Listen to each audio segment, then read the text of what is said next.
Bien-aimés dans le Seigneur, très heureux de vous retrouver une fois de plus dans cette occasion pour vous parler d'un sujet qui va vous édifier sans doute. Nous allons aujourd'hui parler des mauvais riches. Notre façon d'aborder la richesse va vous édifier sans doute.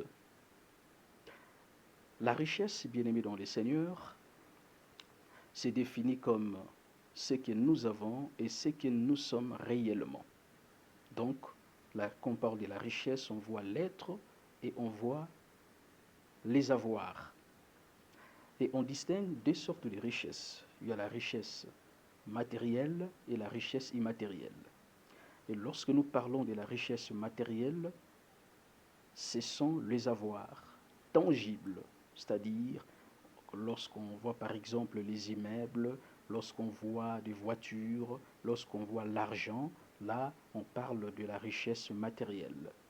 Et la richesse matérielle, elles sont volatiles, elles sont volables, elles sont corruptibles.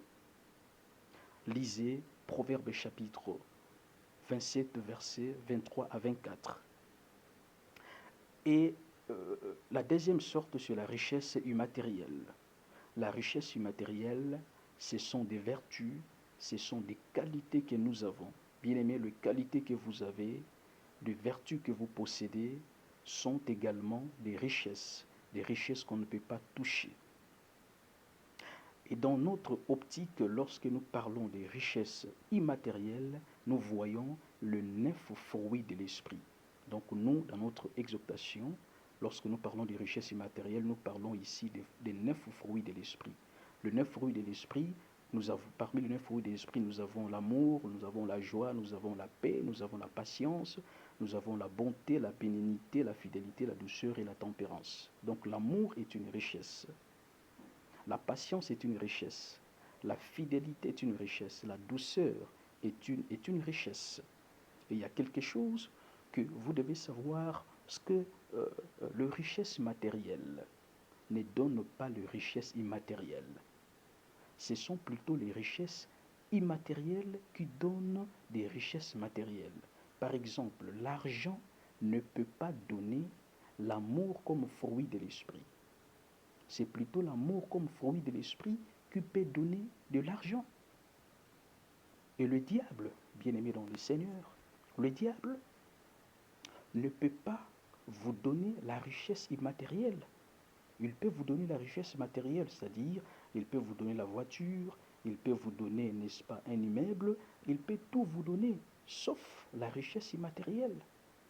Sauf la richesse immatérielle. Par contre, Dieu est capable de nous donner et la richesse matérielle et la richesse, n'est-ce pas, immatérielle. Quelques préalables que nous devons savoir ou que vous devez savoir au sujet de la richesse. Parce que la richesse selon Dieu n'est pas toujours la richesse selon le monde. Un homme peut être pauvre aux yeux du monde, mais très riche aux yeux de Dieu. En plus de cela, toute richesse a une mission. C'est une vérité que les riches de ce monde doivent savoir. Toute richesse a une mission à accomplir dans ce monde ou dans les royaumes de Dieu. Et toute richesse n'est pas bénédiction. Il y a des hommes qui sont très riches, mais maudits. Toute richesse n'est pas bénédiction. N'appelez pas toute richesse bénédiction. Je vous renvoie dans la Bible. Abraham était riche au possible. Il avait beaucoup de moyens. Il avait beaucoup de serviteurs. Mais il n'était pas pour autant riche. La richesse d'Abraham, nous le savons tous, consistait dans la possession d'une promesse qui est Isaac. Et on ne mesure pas la richesse, bien-aimée dans le Seigneur, par ce que nous gardons à la banque. Mais on mesure la richesse par ce que nous avons déjà donné aux autres. Lisez 2 Corinthiens chapitre 8, verset 2 Corinthiens chapitre 8, verset 9. Vous allez voir ce que la Bible nous dit à propos de cette déclaration. Dieu voit la richesse, notre Dieu voit la richesse parce que vous avez déjà donné et non parce que vous gardez pour vous-même. Quand Dieu vous regarde, vous êtes riche, mais quand Dieu vous regarde, il regarde ce que vous avez déjà donné aux autres et non ce que vous avez gardé pour vous-même. Et donner enrichi dans le royaume des dieux. Garder appauvri dans le royaume des hommes. Quand vous donnez, vous devenez de plus en plus riche dans le royaume des dieux. Mais quand vous gardez, vous devenez de plus en plus pauvre dans le royaume des dieux. Lisez Proverbes chapitre 11, verset 24. Donc, bien aimé, la véritable richesse n'est pas dans la possession. Non. La véritable richesse n'est pas dans la possession. La véritable richesse est dans la dépossession. Et dans la dépossession, quand vous dépossédez ce que vous avez, vous êtes réellement un vrai riche, un bon riche. Mais quand vous possédez, vous gardez pour vous-même ce que vous avez, vous êtes un très mauvais riche. Et si ce que nous avons déjà donné, ça c'est une vérité que les riches de ce monde doivent savoir. Si ce que vous avez déjà donné est inférieur à ce que vous gardez pour vous-même, vous êtes un mauvais riche. Vous êtes un mauvais riche. Vous êtes encore pauvre. Lisez 1 Corinthiens. Lisez 1 Timothée chapitre 6, versets 7 à 19. Jésus s'était fait pauvre pour enrichir plusieurs. C'est ça la vraie richesse. C'est ça la bonne richesse. Il s'était appauvri, n'est-ce pas, pour enrichir beaucoup les hommes, pour enrichir le monde entier. Le médiocre perçoit la richesse comme un moyen de domination, comme un moyen d'écrasement. Mais les hommes sages perçoivent la richesse comme un moyen d'aider les autres. Un moyen d'aider les autres. Un médiocre, quand vous lui donnez la richesse, ça sera une occasion pour lui d'écraser les autres. Raison pour laquelle les Arabes disent, pour savoir la vraie identité d'une personne, il faut, n'est-ce pas, lui donner soit la richesse, soit le commandement, ou le malheur. C'est-à-dire quand un homme est frappé par le malheur, il dévoile sa vraie identité. Quand il est frappé quand il a le commandement, il dévoile sa vraie identité. Alors, qui est-ce qu'on appelle un mauvais riche? Un mauvais riche, c'est d'abord une personne qui a des millions de dollars dans son compte, mais il veut toujours avoir la petite somme que vous avez. Il a des millions de dollars, mais il veut avoir vos 500 francs. C'est ça un mauvais riche. L'histoire de David et Nathan nous dévoile l'image des mauvais riches. La Bible dit, il y avait un homme riche. Nous sommes là dans le livre de 2 Samuel, chapitre 12, verset 1. Il y avait un homme riche et un homme pauvre. L'homme riche avait beaucoup de brebis, mais le pauvre n'avait qu'une seule brebis. Maintenant, un visiteur est venu rendre visite à l'homme riche. Alors l'homme riche, au lieu de prendre une de ses brebis pour offrir à son visiteur, il est allé prendre la seule brebis que le pauvre avait. Voilà l'image d'un homme riche. Voilà l'image d'un mauvais riche. Il souffre de la convoitise. Il souffre de la cupidité. Il souffre du mécontentement.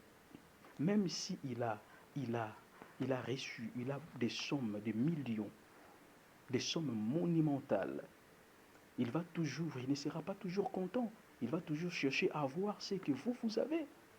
C'est l'image d'un mauvais riche. Un mauvais riche est celui qui, n'est-ce pas, est celui qui ne paye pas ses travailleurs. Il ne paye pas ses travailleurs, c'est l'image de la mauvaise richesse. Or, la Bible nous dit, tu mangeras par la sueur de ton front. Bien-aimés, laissez-moi vous dire une vérité. Le salaire est sacré. Et le retenir, c'est commettre en quelque sorte une profanation.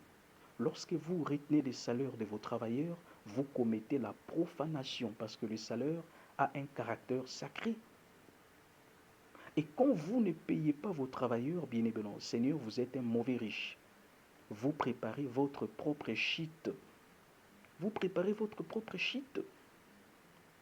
Il y a beaucoup de patrons qui ont connu des chutes libres pour avoir, n'est-ce pas, détourné ou retenu la richesse de leurs travailleurs. La richesse de leurs travailleurs. Payez ces travailleurs, bien-aimés dans les seigneurs, payez ces travailleurs pour un mauvais riche, c'est jeter de l'argent dans la mer. C'est jeter de l'argent dans la mer. Un mauvais riche, bien-aimé dans le Seigneur, est celui qui ne s'occupe pas de ses siens. Quand je dis ses siens ici, je fais allusion de son foyer, je fais allusion de sa propre famille, je fais allusion, n'est-ce pas, de sa belle famille. Parce que quand on devient marié, on a au total 3 familles. Vous avez votre propre foyer, vous avez votre propre famille et votre belle famille. Donc un mauvais riche est celui qui ne s'occupe pas, n'est-ce pas, de ces 3 familles. Et ces 3 familles, parce qu'on n'est pas riche pour soi-même, on est toujours riche pour aider les autres. On est toujours riche pour aider les autres. Un mauvais riche, bien-aimé dans le Seigneur, est celui qui mange, qui boit, mais son entourage ne mange pas, son entourage ne boit pas. Lisez Luc chapitre 16, versets 19 à 11, l'histoire des pauvres Lazare et riches.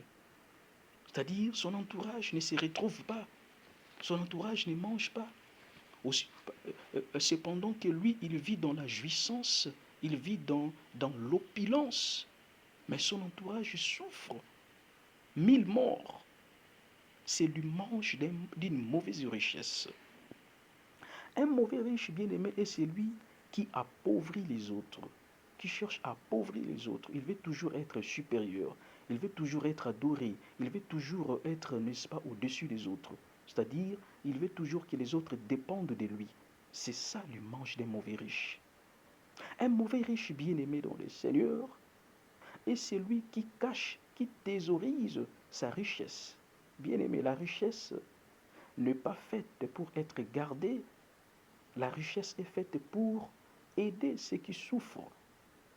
Pour aider ceux qui souffrent. Si votre richesse n'aide pas ceux qui souffrent, elle est mauvaise. Elle est mauvaise richesse. Un mauvais riche est celui qui investit, qui n'investit pas dans le royaume des dieux. Ça, c'est très important.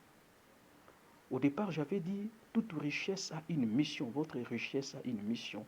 Lorsque votre richesse n'est pas investie dans le royaume des dieux, c'est une mauvaise richesse. Alors, comment investir dans le royaume des dieux? Pour investir dans le royaume des dieux, donc investir dans le royaume des dieux, c'est donner sa richesse, donner son argent à quelque chose qui donne gloire à Dieu. Les riches de ce monde doivent savoir cette réalité.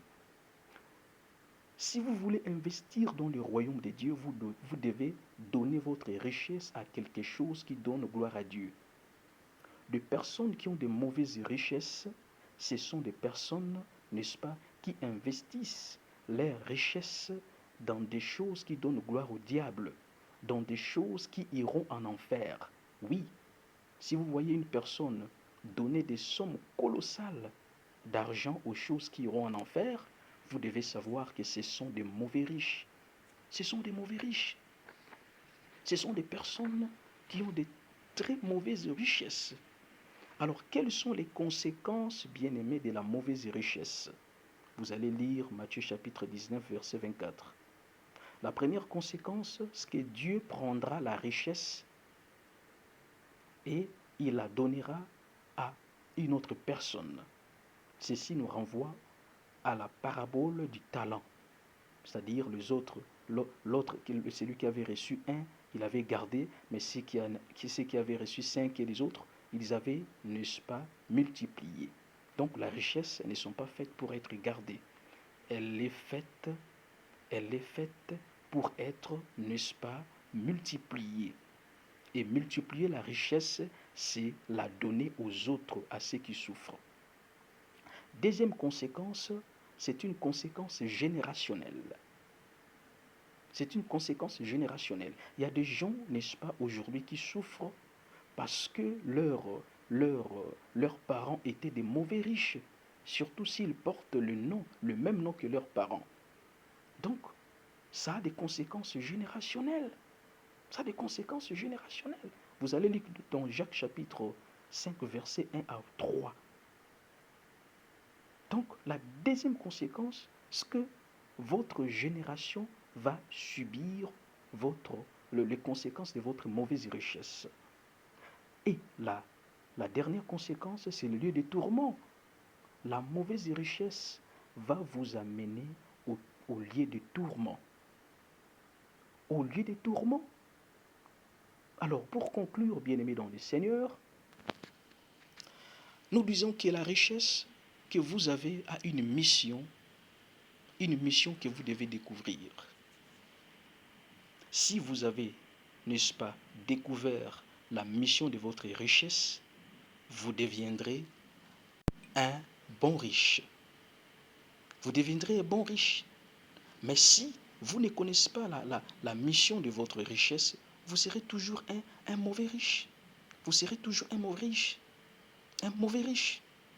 Une richesse devient mauvaise quand elle ignore sa mission, quand elle ne remplit pas la mission pour laquelle, n'est-ce pas, elle est donnée à une personne. Donc, aujourd'hui, Dieu vous invite de ne pas être de mauvais riches, de ne pas garder votre richesse pour vous-même. De ne pas garder votre richesse pour vous-même. Mais vous devez, n'est-ce pas, la donner à ceux qui souffrent. 1000 morts. Vous devez la donner, n'est-ce pas, à ceux